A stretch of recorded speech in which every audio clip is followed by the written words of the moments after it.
off with prayer and then we will get started this morning. Father, I thank you for this is the day that you've made. And despite of the reason that we're here, God, we make a conscious decision to rejoice because you've kept us here. And so I ask God that you would strengthen us today, open our hearts, our minds, and our understanding, oh God, that we may be able to receive what you will have to share on today, Father. I pray, God, that you would continue to strengthen each of us on our journey, oh God, as we're grieving. We pray, oh God, that you would help us in every area, oh God, that we're weak. We know that we can look to you as our comforter, as our strength, God, and as every single thing that we need. God, I bless your name. I honor you and I praise you. I pray for those who are still on their way, Father. I pray, God, that you will bless them to arrive here safely. We give you glory, we give you honor, and we give you praise in Jesus' name. Amen. Well, thank you all so much for being here this morning. And I know it's been a little bit, it seems like it's been forever. I was telling my husband, it's been a while for me. Um, but needless to say, we are here this morning. And I'm excited that I'm able to be here and thankful that you're here with me on this morning as well. And so we will get started and kind of share. I'll share a little bit of just some things that I feel like is will be beneficial for us this morning as we continue on our journey of grief. I'm just making my little note here and good morning. No, you're good. You're good. Um, so this morning we will talk about navigating the grief journey, and we've kind of talked about it sometime in the past, but just in a um, different different things that we will share and we will discuss. And again, feel free to share your input or things that you may want to say. Um, and so, what I will say is, as we're navigating the grief journey, there's a disclaimer that I want to give us is the work isn't the easiest, but it's doable. And so, what I mean by doable is it's within one's power, like it's within reach. It would be something if we ask our kids or ask someone, I know in your case, maybe your patients, you wouldn't ask your patients to do something that you didn't feel like they were capable of doing. We wouldn't ask our children to do something if we didn't feel like they were capable of doing it. And so the grief journey, as we navigate it, it's within reach, it's feasible. But here's the thing is it takes a willing human being. It takes a willing vessel. It takes someone willing to say, you know what, I know it's challenging. Some days may be harder than others, but I know I can do it if I decide to continue on this journey. And so I just want to remind us that as we are thinking about navigating the grief journey, grief is the loss of a person, place, or thing. And so it's not just losing a person only, it could be for those persons who maybe have been divorced, maybe lost a job, lost a home. I know for me, it was somewhat compounding. A year after my son passed, then our home flooded during Hurricane Ida. And so to have to not only deal with grief, navigating that, but then having to, leave your home. It's not a whole lot you can take, but you take what you could, and just trying to get back to what life looks like. And so it was somewhat compounding, but it was doable. It wasn't like I wouldn't ever get a home again. I was temporarily displaced, but my inner being, every part of me didn't feel like it was temporary. It felt like it was for eternity. It felt like it was for a long time. And so there are two things that I want to share today as it relates to navigating the grief journey. And one of them is give God permission to do the work. And so we have to be willing to give God permission to do the work. And oftentimes we think that we're the only ones that have to do work, but we got to first give permission to do something. Like what you did today is you gave God permission because you showed up. And so sometimes all it takes is to do a little bit. God can do a whole lot with the willing person. And so you have showed up this morning, and by you showing up, you gave God permission to do the work. You say, God, I'm going to show up. I'm going to get in my car. I'm going to drive from Kenner and I'm going to drive to the country and I'm going to show up this morning. And because you showed up, you have, in essence, you're saying sometimes without opening, sometimes we don't always have to open our mouth to say words, but our actions, I'm sure I'm not the only one heard, action speaks louder than words, right? So when you showed up this morning, your action said, God, I'm giving you permission to do the work on the inside of me. And so when you're saying I'm giving permission, you're saying I'm relinquishing, I'm giving up, I'm giving permission, I'm taking off the latch, I'm unlocking the door, I'm unlocking the door to my heart, I'm opening my mind, because this is hard, but I'm gonna open my mind because I want this to be, I want to be able to receive whatever I can receive. I don't want to be forever trapped, if you will, in this thing called grief. And that's why I'm saying we're navigating the grief journey. It's like you putting your hands on the steering wheel, because if you don't put your hands to the steering wheel, the car can't turn, can't do anything. And so because you're saying I'm giving God permission to do the work, you're saying, you know what, I'm going to let go. I don't know what this is going to look like. I'm not even sure what it's going to feel like. I'm not even sure if I may lash out, I may say something, but I'm going to give God permission to do the work. I'm going to give God permission to do the work. And so here's what I want you to understand is that you have to trust someone to do what you can't do for yourself. Yeah. And sometimes that's a hard thing, is to trust. And I don't know I don't know what direction I'm going in. I don't know what this is going to feel like. I'm not sure what this is going to look like. I'm not sure about this. And so when you give God permission, you're trusting someone to do what you can't do for yourself. Because here's the deal. If I could do it for myself, I don't need God, right? I don't need God if I can do this myself. If I can navigate grief by myself, number one, it wouldn't have never happened. If I had control, and I'm sure I'm not the only one in this room, I would have control. It would have been a whole lot different, right? It wouldn't look the way it's looking right now. Wouldn't have been my son. Wouldn't have been your fiance. Wouldn't have been your grandchildren. Wouldn't have been your husbands. Like, no. Wouldn't have been. So we would have chosen different. But here's the deal. We cannot control it. So we have to trust someone to do what we can't do for ourselves. And so that's what it means to give God permission to do the work. You showed up in this space, you showed up here this morning, and you say, God, I'm giving you permission.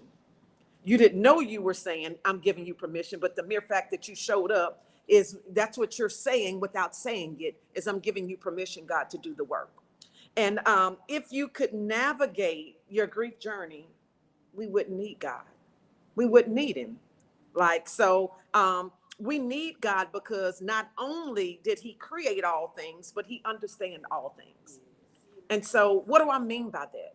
Is your emotions, my emotions, when we can't even put words to them, God understands. When we don't feel like being bothered with people because it's a bad day, God is not judging us. He understands. Because every day is not going to be like that. Like I asked you this morning, how are you? And you were like, you could have chosen to say I'm good. And that's not the truth. And so what we have to understand is God understands. And so because he understands, we can be honest, not only with ourselves, but we deserve to be honest with anybody who asks us. And I've said this before, don't ask if you don't want to know the truth. Like if you don't want to know the truth, then don't ask me, because every day may not be my best day. It may not be a good day. And so God, we need him because he not only did he create all things, but he understands all things. So he understands when our day isn't always up here. He understands sometimes when we don't feel like getting out of the bed. He understands when we sit in the car for a few minutes and we're not getting out of the, I'm not ready to go in Target. I'm not ready to go in Walmart. I'm not ready to go in the grocery store because I don't want to face what I know what it could be a lot different. So I'm going to sit here for a moment.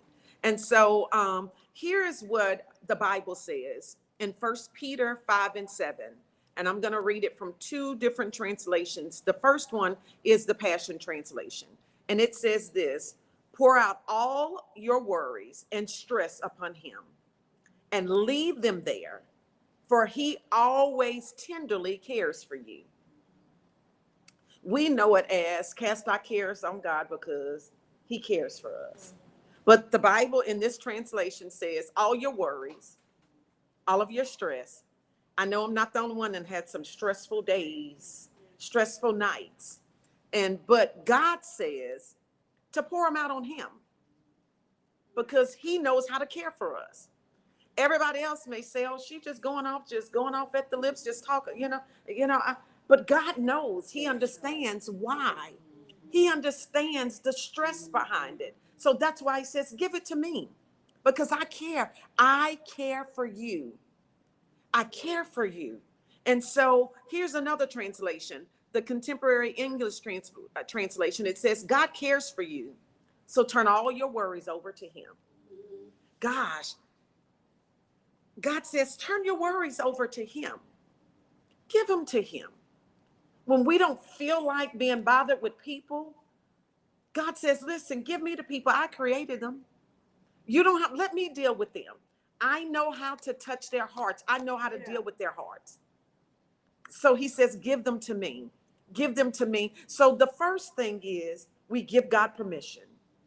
We give God permission to do the work. We show up in spaces. We go to counseling. We go to therapy. We show up to grief support. We're open with people. And so God says, from his word, he reminds us that he cares for us, even though sometimes it's challenging. It's very challenging to say, God, how do you care for me? How you let this happen? But you care for me.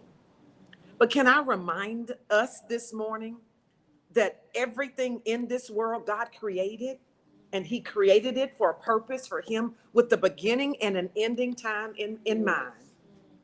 We may not agree with it, but God, it does not negate the fact that God's word says, I care for you. Give me your stress. Give me your worries. Let me handle it. But give me permission to do the work in you. And so that sometimes that can it could feel different. And so what I want to ask, and you can ponder it, you can answer it, or we can just let it sit for a moment and you think about it later. As a person who is grieving, what does it look like to worry? What does it look like to be stressful? As a person that grieves, what does it look like to worry? Because God says, give me your worries. Give me your stress. And so perhaps that could be, I'm one person trying to pay all the bills. It could be when the light needs to be changed. Who's going to change this light bulb? It's not that I can't do it, but I didn't have to do it before. Who am I going to cook these red beans and rice for? Now, because they wanted me to do this for them. So what does that look like when, as a person that's grieving, who am I going to eat ice cream with? Who am I going to fuss with and say, I had a Coke in here and now, I used to be able to say this.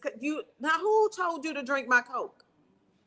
Or who told you to eat my cake? I brought that home because that was for me. You wanted a piece, you should have got you a piece. So it's in moments like that that sometimes we take for granted that we had the moment, but it's not there anymore. You know, I just told my daughter the other day, my son had these long arms. And I mean, he was short for a very long period. And then all of a sudden he sprouted up. Over the summer, he got tall. He was short. And then his arms got long. And I used to say, oh, boy, put them long arms back. That's creeping me out. And I told her the other day, I said, oh, my God, what I would do now to see his long arms reach out. It's moments like that what we took for granted and would say, but now it's like, I would do anything to have those arms reach out to me. I would have anything, be like, boy, you getting on my last nerve. I would pay anything to have my nerves to be just stepped on. So, but God says in those moments when I'm feeling that way, God says, Pam, bring it to me. Bring it to me. Give it to me. I'm going to help you. And he will.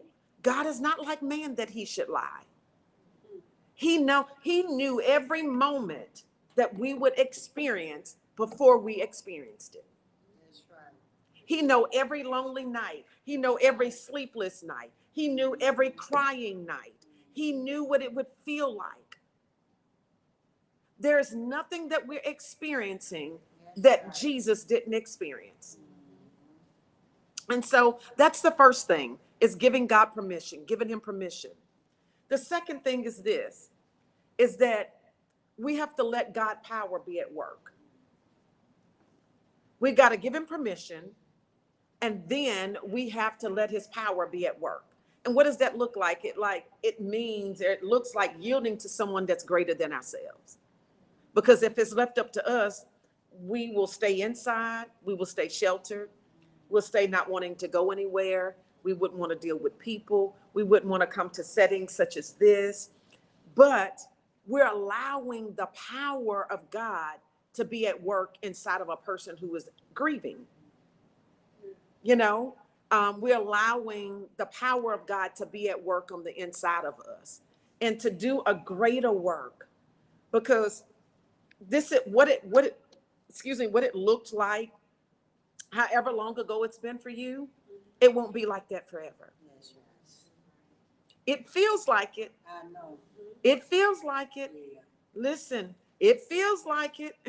Let's just be real. In a space such as this, it could feel like it could take forever. When I sit back and I think about the time, oh my God, it's been 5 years. It's always seemed longer. But for me, there are moments where it seemed like it just happened. And then it's like, gosh, it's been 5 years. But then in the same tone, it's like, it seems like, am I going to ever get past this? Will I ever be able to? And I am telling you, as a testament, that you won't always have the same feelings all the time. You will, if you allow God and you continue to give God permission to do the work inside of you, things will get better. Things will get better. Hi. It will get better. It will not always be the way it seems.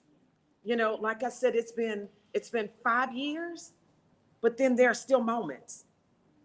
There's still moments. But I can look back and see how I have grown. I can see how God graced me. I can see how God has carried me. I can see how God has comforted me.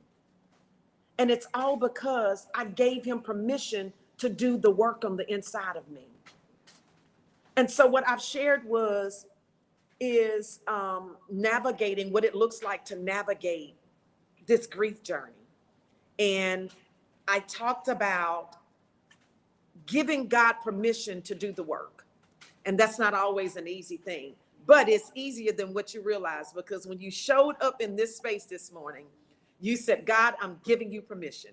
I didn't realize that's what giving permission looked like, but you're giving permission to do something.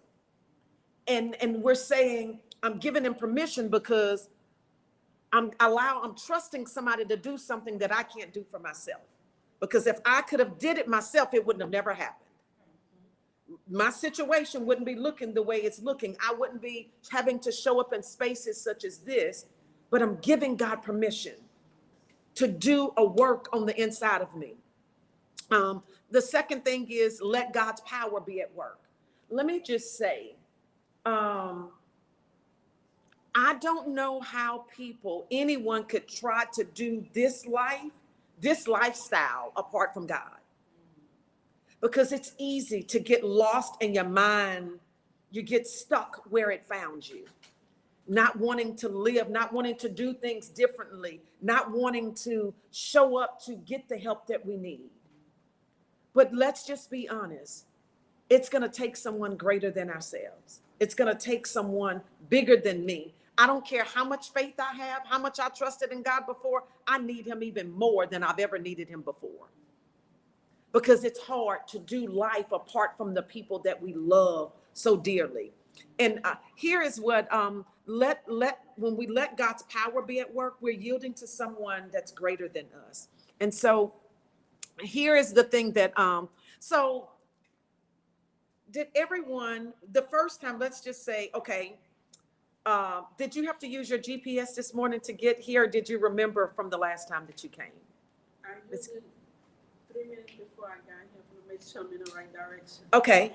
And if you wouldn't have never put it on if you didn't need it. Oh, no. Right. Mm-hmm.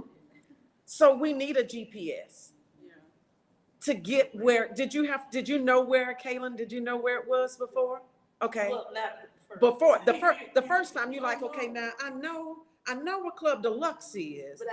But I didn't know what this building, like, I don't know. And then maybe you have to pick up the phone and call and say, well, let me see exactly where they are. This seems familiar. So here's the thing. GPS systems are used to navigate where we're going. I don't put it on if I don't need it. That's just the top of this building. For those of you who are like, it will do that. It makes this weird noise. And for those of us, we just overlook it, but I don't know. I think someone told us it's the heat that touched the tin, something, but we good. We don't need a GPS system if we know where we're going. So navigating grief, we don't know what that looks like. 1 minute we up, 1 minute we down. Nobody told me it was going to feel this way. Nobody told me that I would feel like I'm by myself. Nobody told me. I talked to a friend of mine almost a month ago, and I didn't want to call her because I know how overwhelming it could be to get a bunch of phone calls. So she reached out to me, and I said, okay, God, good. So I told her that I was praying for her, and I said, let me know when I can call you, because I would like to pray. And she said, I need your prayers now and later. So I called her immediately and we started talking. And I said, listen, I want you to know that it is perfectly normal to feel like your heart has been ripped out of your chest without any kind of pain medicine whatsoever. I can imagine I had to have a procedure not long ago. I can't imagine doing that procedure and them cutting on me without any kind of numbing medicine, and I tried to count. I was like, you know what, this medicine can't be as strong as they said it is. I'm going to count. I'm going to know everything I don't even know when I started or stopped counting.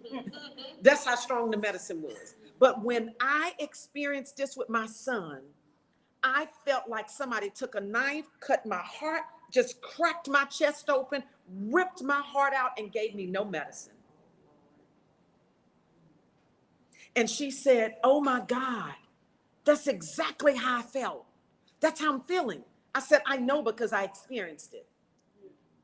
And it's hard to tell somebody how to feel about something when you've not experienced it. That's right. That's why when people tell you things like, I know how you feel, do you really know how I feel?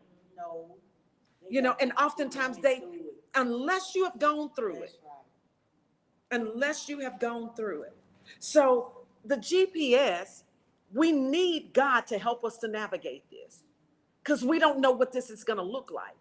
But I can trust someone who's greater than me, who's wiser than me, to help me to be able to navigate through this thing called life.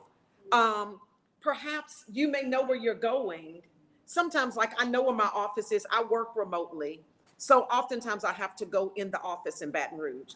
If you have gone Baton Rouge, traffic is so unpredictable. So I know where I'm going.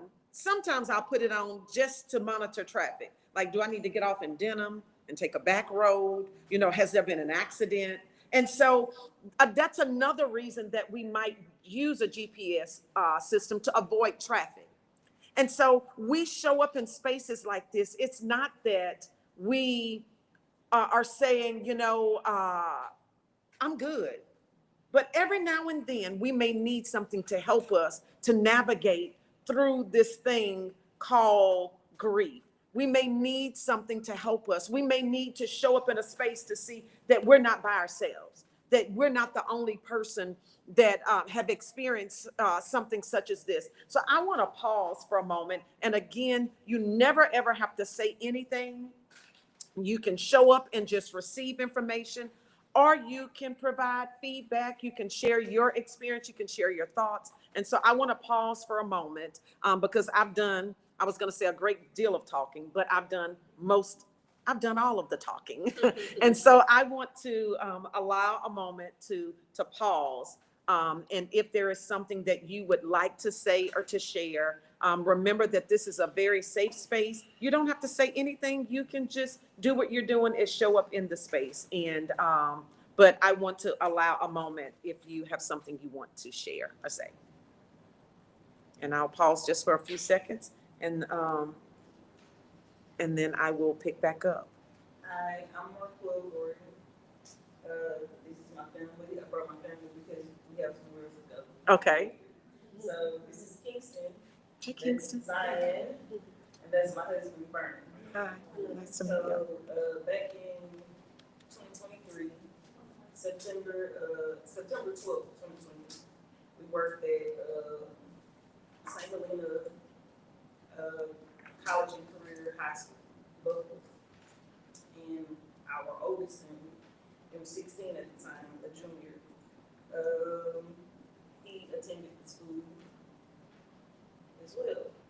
So it was like his dad went from working in the plants, always gone, to now. I mean, he promised him like, okay, once you make it to 8th grade, I'm home. I'm not on the road no more working in the plants, I'm at home. So he stuck to his word, and that's what he did.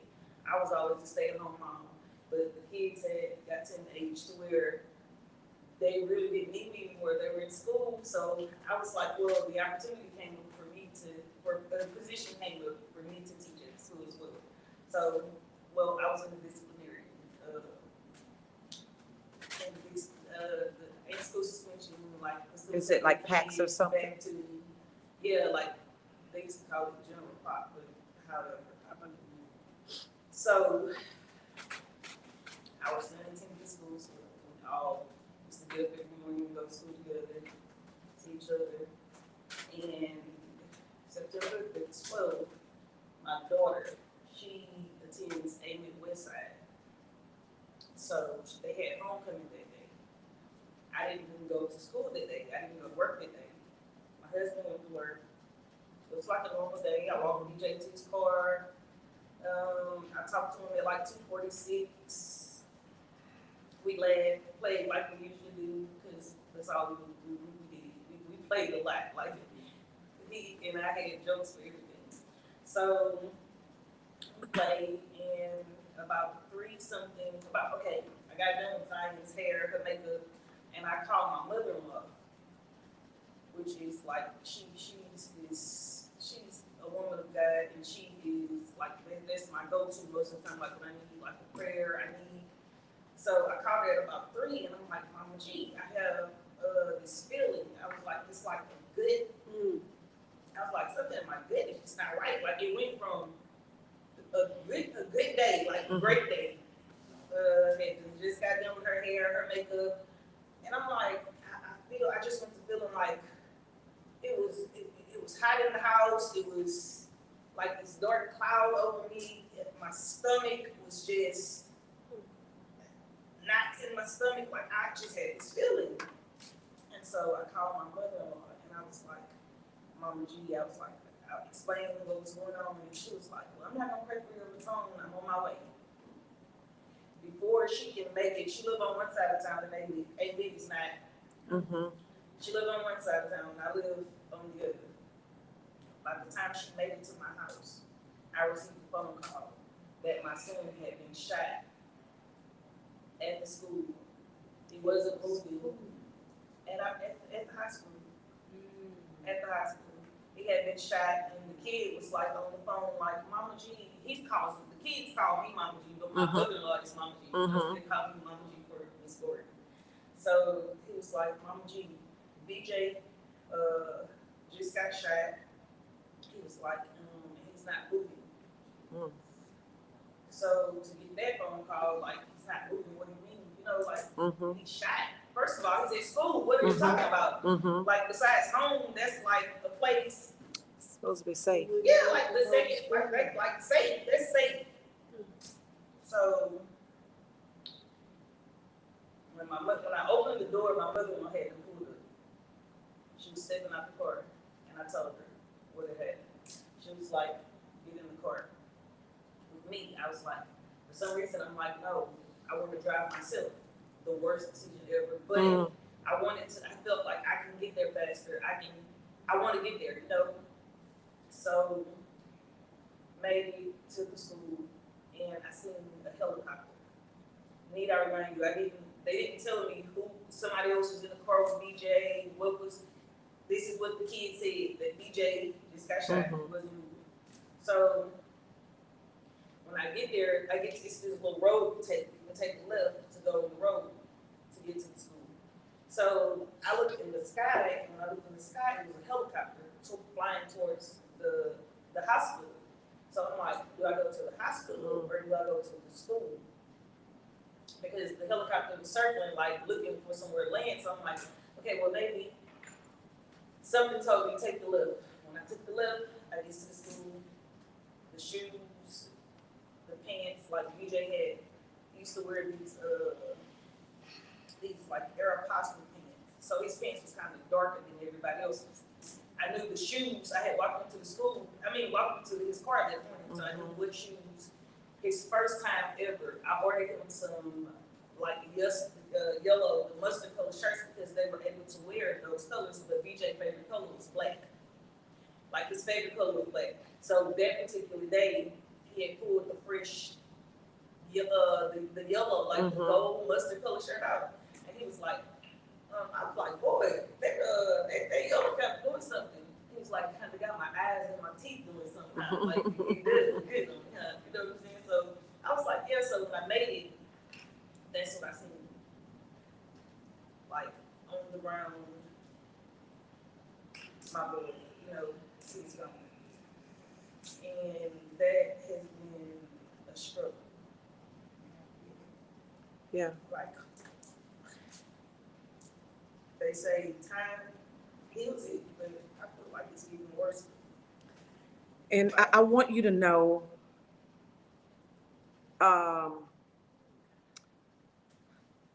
and I'm not demeaning this at all when I say this. It's deceptive. Because you showed up here this morning and you gave God permission to do a greater work on the inside of you all. Yes. And I know, listen, you're in a space where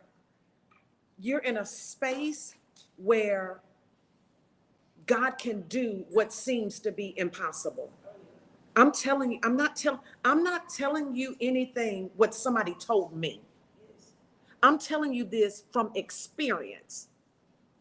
I know our feelings sometimes are deceiving because we put more emphasis in how we feel than who is the creator of all things. Listen, if it was left up to you, and you probably would have given up a long time ago. But you're 2 years later, and I'm not discrediting anything. Trust me and hear me good. I'm not discrediting your feelings, your emotions, because it's real and it's valid. but you have made it farther than some people have. When you have them, allow your feelings to take place. Listen, it is a challenge.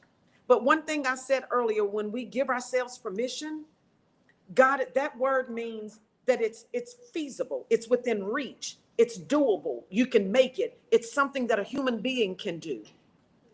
My husband, the other day, we had a fundraiser event last Sunday, and he said when he got home, he was like, Pam, he said, man, he said, I just feel so, his word is bubbly. That's his emotional word. And I understand. I say, listen, you don't have to go. He said, no, this is what it helps me with doing what I need to do. And so, y'all are much further along. And I want to tell you too, sir, give yourself permission to grieve, and whatever that looks like for you. Your space will not look like nobody else's. The way you do it will not look like no one else's. But it's okay. Because oftentimes society say men don't cry. But let me tell you something. You let the right thing happen, the wrong thing. But nothing is too hard for God. Nothing is too far out of reach for God. It doesn't matter what the relationship looks like. For any person that gives God permission, he can do a work. I've seen him do it in my husband and my husband was hardcore. Hardcore. He was a gangster. I was about to say low key hood, but no, it wasn't low key. But God has done a work inside of us. We're not perfect. We don't have it all together. We're not to the place to where we don't cry. It's a work in process. As long as what we love and who we love, there's always an attachment to us. And we're going to always feel that sense of emptiness, that sense of loss, that sense of, I can't believe this happened. But I want to remind us in this space this morning that God can heal. And although it may seem like it's getting worse, but you keep walking. Whatever you do, don't get stuck. Don't stop. Don't stop moving. Even when it's hard, even when it's tough on our toughest morning, even if it's me sitting up in the bed, that's better than me just laying flat. Listen, when I tell you, and I said I was not, can I tell you that I have not been to sleep since 3? I came home, I took my lunch break at 12 something, and I used my hour to go to sleep. I've not been to sleep since yesterday. But what I said was, I would not allow medicine to be the thing to help me to go to sleep every time I need to. I said it. I was like, you know what? I don't care. When I get done, I'll go home and I'll go to sleep. I'll go get me something to eat. Or, you know what? At some point, I'm going to fall asleep. At some point, I will fall asleep. But I refuse to allow, and here's how it was put to me just yesterday at a service. Oh gosh, what is she? A pharmaceutical demon. I'll take it if I need it, but I'm not going to take it every single night. I'm not going to do it. I'm not going to do it. Now, I did it, but I can't, that's not how I want to live for the rest of my life. And that's my choice. That's my choice. Everybody else don't have to make that choice, but that's the choice that I made. Like I made the choice to say, you know what? I'm going to grieve with grace. Does that mean I'm not going to cry? No, that's a lie. That is a lie. Does it mean that I'm not going to be able to make it? No, that's a lie. But I rely on my strength that comes from God. And everybody, it's not going to look the same for everyone. However you need to do it, let God lead you in that manner. But we're simply here as a community that stands together and that supports each other, because we say, I understand. I understand. So I want you all to know, as 5 years, there's some days that are a lot harder than others. But here's what I want to say. I've not lost my mind. And I could have. I would say I have every right to have, if I want, if this was such a thing, if I wanted to lose my mind, I had the right to. Because that was, you know what? That was my oldest and my only son. And it doesn't matter if I have 5 children. It's a difference. So I want you all to know that there's a community and we support each other.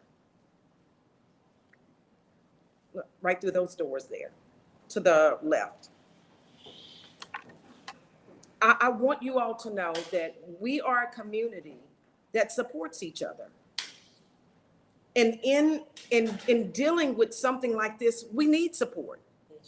We need the support of just family, but we need the support of people who understand. It's happening so often, like it's like this new norm, like we're burying our kids, and I feel like if we can just get the word, like reach them and teach them, you know, like this room can be, like those chairs can be pulled out because it's so many, it's happening so, and I mean like the permission part is something that, because like when this first happened, you was like one of the first person, the first people to like reach out, somebody who I know experienced it. And it was just me being like, okay, I'm not ready. And that's okay. I'm not ready. So when you sent it this time, I made it, I was like, okay, I knew they were doing a thing for the school at the park. It started for 11 as well. So I'm like, no, I'm going today. And I told him, I was like, look, we're gonna go there first. I was like, and then by 12 we can go take the kids to the East End. And I was like, but I'm making it today because I'm ready for change, like something different. And even like the people, you know, like you don't want to be around the same people. And I had to get to a place where it's okay for me not to want to be around the same crowd, the same people, because you're not giving me what I need or what, you know, like at this time, like, and everybody's not gonna make it with me, and I'm okay with that now. I'm okay with it. I've seen who's really there, and who I was able to depend on. Who is, you know, I've been through all of it now. And you're saying all the right things. You're saying all of the right things. I'm in a totally different place now, and it's okay for me to not want to be around certain people. I just have to keep reminding myself because I was always the person I always had the answers for other people. You know, but then it's to a place where certain people will still call me and don't ask how was your day, but they go to, girl, I gotta tell you, girl, this is going on. And I'm like, I don't feel like, I'm not saying that